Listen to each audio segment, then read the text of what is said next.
Assalamualaikum warahmatullahi wabarakatuh. Shalom, Om Swastiastu, Namo Buddhaya, dan salam kebajikan bagi kita semua. Pada kesempatan kali ini, kelompok kami yaitu kelompok 6 akan mempresentasikan mengenai apa itu statistik. Untuk kelompok 6 terdiri dari 5 anggota, yaitu yang pertama, Nadia Azhara Al-Khalifi, yang kedua, Sela Dwi Novianti, yang ketiga, Dova Tristan Abifals, yang keempat, Malva Bella Hapsari, dan yang kelima yaitu saya, Amelia Metone Shantoro, dengan NIM 25080694037. Sebelum kami membahas mengenai apa itu statistik, saya akan membahas mengenai tujuan dari statistik. Nah, tujuan statistik yaitu yang pertama, memahami alasan mempelajari statistik. Yang kedua, menjelaskan apa yang dimaksud dengan statistik deskriptif dan statistik inferensial. Yang ketiga, membedakan antara variabel kualitatif dan variabel kuantitatif. Yang keempat, menjelaskan bagaimana variabel diskrit berbeda dari variabel kontinu.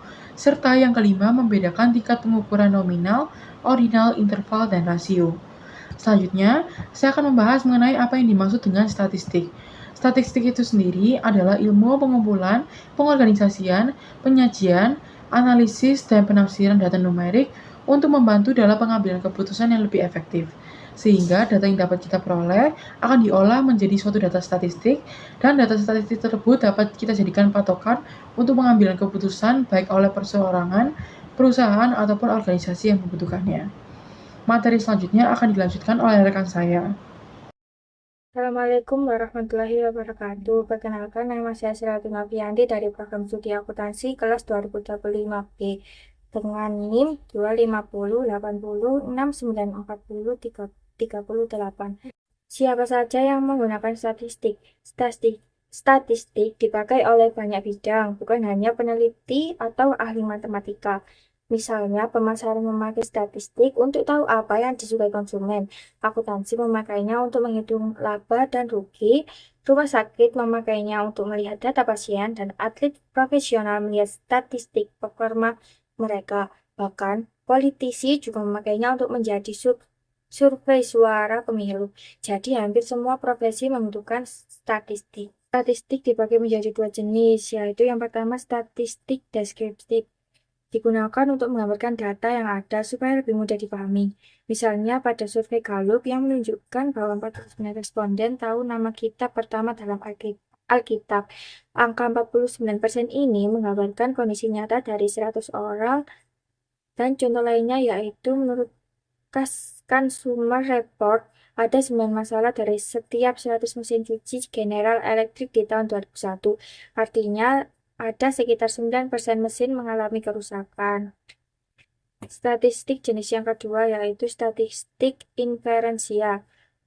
Kita tidak hanya menggambarkan data, tapi juga membuat kesimpulan, prediksi, atau perkiraan untuk populasi yang lebih besar berdasarkan data sampel. Misalnya dari survei 1.000 orang, kita bisa memperkirakan bagaimana hasil pemilu untuk seluruh masyarakat. Perkenalkan, nama saya Nadia Azhara Al-Khalifi. Di sini saya akan menjelaskan perbedaan populasi dan sampel serta jenis-jenis variabel. Populasi adalah kumpulan semua kemungkinan individu, objek, atau penelitian yang diteliti. Jadi, mencakup dari keseluruhan yang akan diteliti.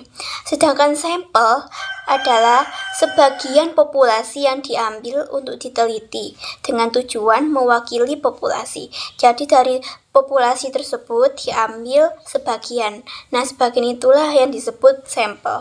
Selanjutnya, ada jenis-jenis variabel. Variabel ada dua jenis, yakni variabel kualitatif dan variabel kuantitatif. Variabel kualitatif memiliki karakteristik yang bersifat non-numerik seperti kategori atau sifat. Contohnya, jenis kelamin, jenis mobil, warna mata, dan lain-lain yang tidak bisa dijelaskan dalam bentuk numerik. Selanjutnya, ada variabel kuantitatif. Informasi dari variabel kuantitatif dilaporkan secara numerik atau angka. Contohnya, saldo rekening, money yang tersisa di kelas, dan jumlah anak dalam keluarga. Ada berapa, ada 1, 2, atau 3, dan lain-lain. Perkenalkan, nama saya Dova Tristan Abifals dengan NIM 25080694067. Di sini saya akan melanjutkan presentasi dari rekan saya sebelumnya tentang bab 1, apa itu statistik.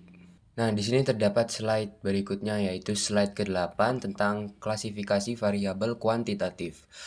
Variabel kuantitatif dapat diklasifikasikan sebagai diskrit atau kontinu.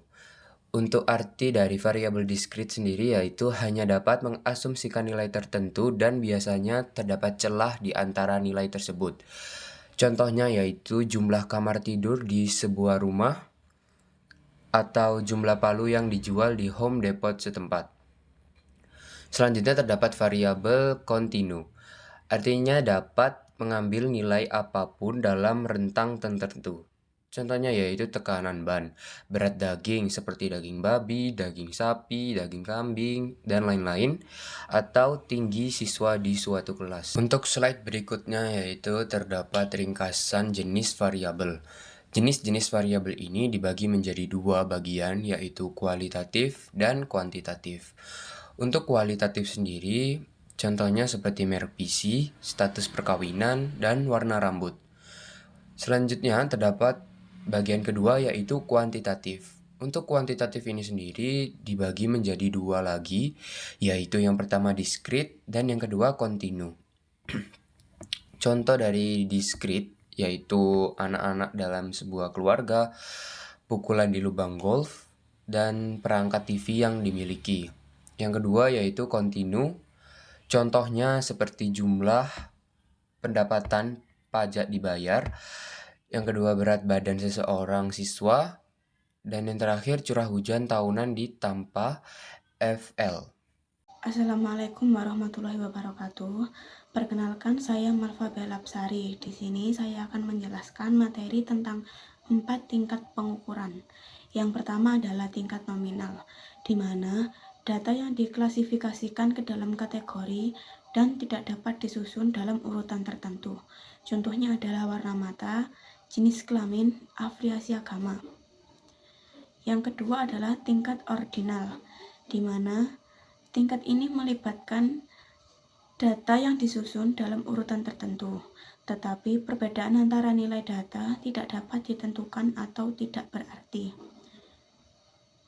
Contohnya adalah selama uji rasa 4 minuman ringan, Milo Yellow menduduki peringkat nomor 1, Sprite nomor 2, 7up nomor 3, dan Orange Crush nomor 4.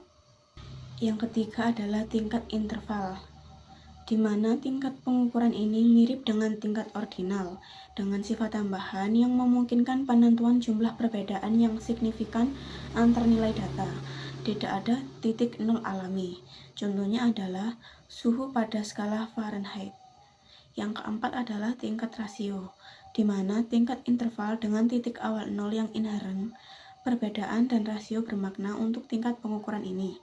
Contohnya adalah pendapatan bulanan dokter bedah atau jarak yang ditempuh oleh perwakilan produsen per bulan.